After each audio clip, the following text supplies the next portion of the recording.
Hi world, it's 10 in the morning on Sunday the 18th of September 2016.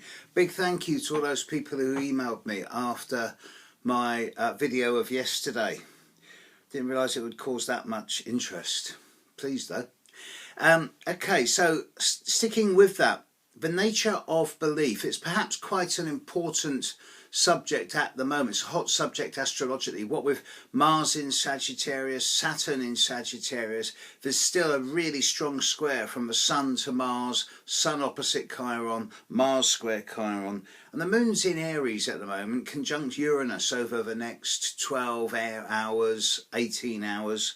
So perhaps it's time for a futuristic look at the nature of belief.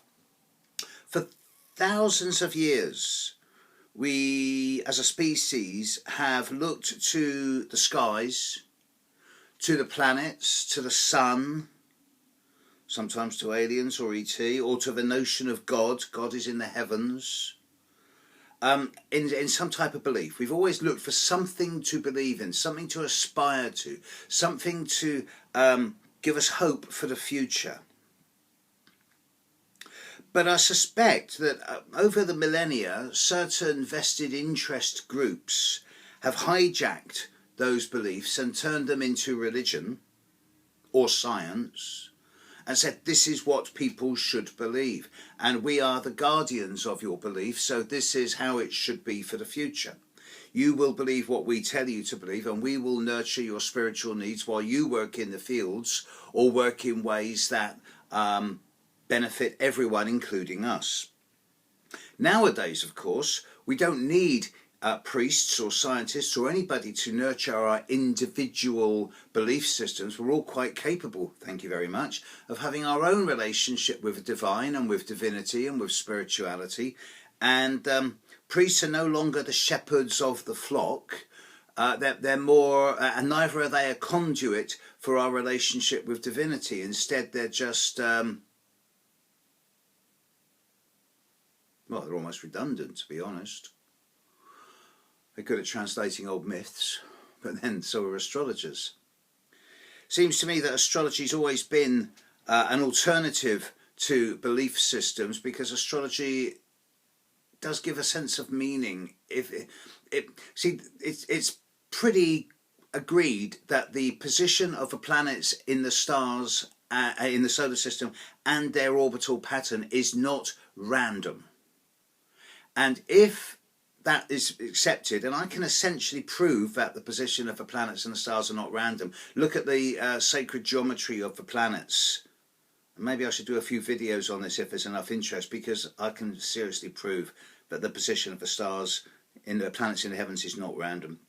And if that is the case, then it does point to there being some type of non-random pattern involved, and if that's the case, then you have to ask yourself who put that pattern there in the first place. Now, seeing as I don't do God, ET or anything else, it makes me think that perhaps there's a system here that's not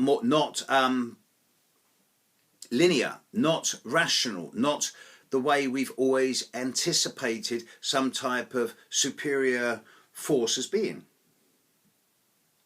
I may seem as if I'm rambling here, but the point I'm trying to make is that I think it's time we sort of updated our notion of belief.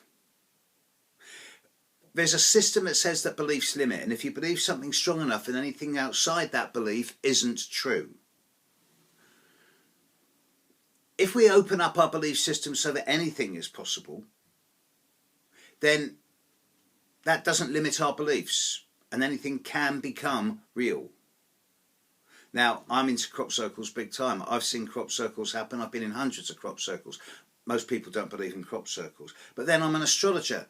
And most sensible people, scientists, priests, don't believe in astrology either, because it contradicts their belief systems. I've seen enough strange phenomena over the course of my life to realise that actually this world is a hell of a lot stranger than we like to think it is. We like to think that we have an ordered, structured universe, but that's not the case. I think it's safest to say that not only is the world stranger than we think it is, so is the universe. And I'd like to close today's Sunday sermon by offering a couple of examples here. I stopped calling astrology an it when I realised that astrology is alive. It actually chooses people. People don't find astrology, astrology finds people. And when I started calling astrology a she, that's when I realised that it is actually a valent force in the universe. Similarly, when I realised that the origin of God was the worship of the sun and the moon by Neanderthal man and its predecessors, and I realised that the sun, well, there's still tribes people in America and Aboriginal tribes people and tribes people in Asia who still worship the sun every day when it comes up. And they dance because if they don't dance, the sun won't arise. What will happen instead is that a ball of flaming gas will come up on the horizon. Is the sun alive? Is the moon alive? Are the planets alive? Questions.